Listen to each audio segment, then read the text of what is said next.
This is the AFE Magnum Flow Pro Dry S air filter. I'll be installing it on my Supra today.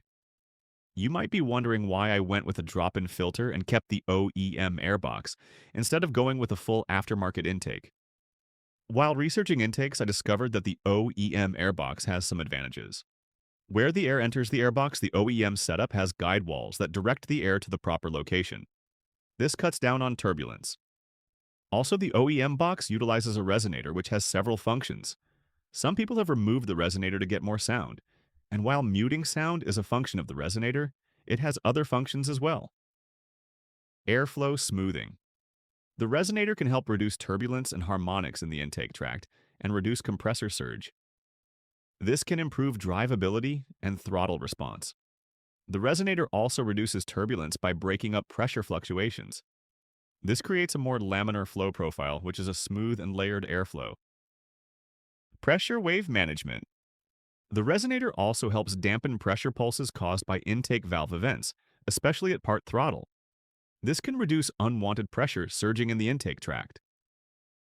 NVH optimization.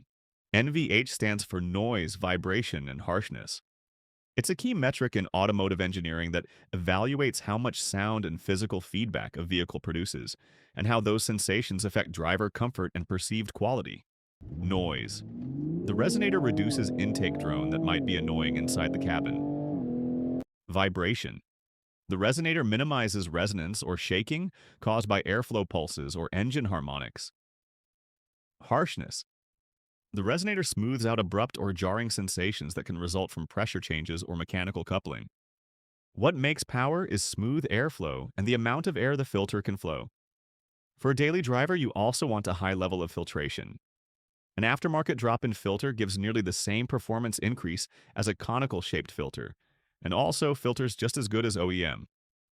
The conical will have less restriction, but also has a lower percentage of filtration. A drop-in filter gives better airflow consistency and is stable under varying conditions. A conical filter can spike and show higher gains on a dyno, but in the real world that performance can drop at certain RPMs due to inconsistent airflow. I decided to keep the OEM airbox and just add a high flow drop-in air filter. With the drop-in air filter, I have noticed increased turbo sounds, a little extra throttle response, and probably a little added horsepower as well.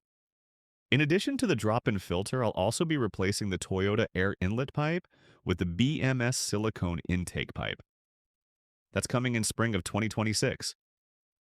With the drop-in filter and the BMS intake pipe, you get the benefits of OEM and aftermarket combined. The total cost is about $150.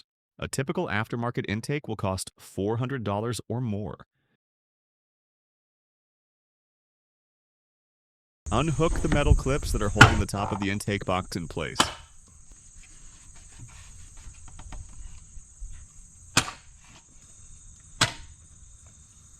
Lift the top of the intake box and remove the stock air filter.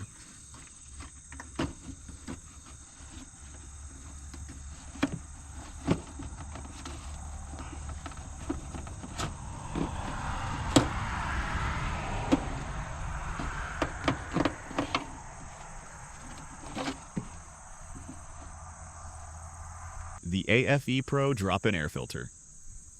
Lift the top of the intake box, make sure the air filter is orientated the correct way, insert the drop-in air filter. The top of the AFE air filter has a lip. Make sure it seats and seals correctly in the intake box.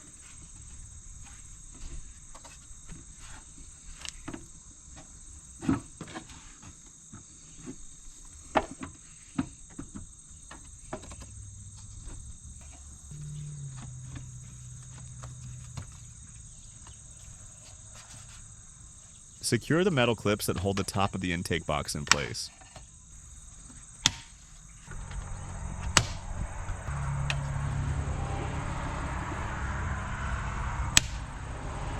AFE also provides a warning sticker to put on the airbox.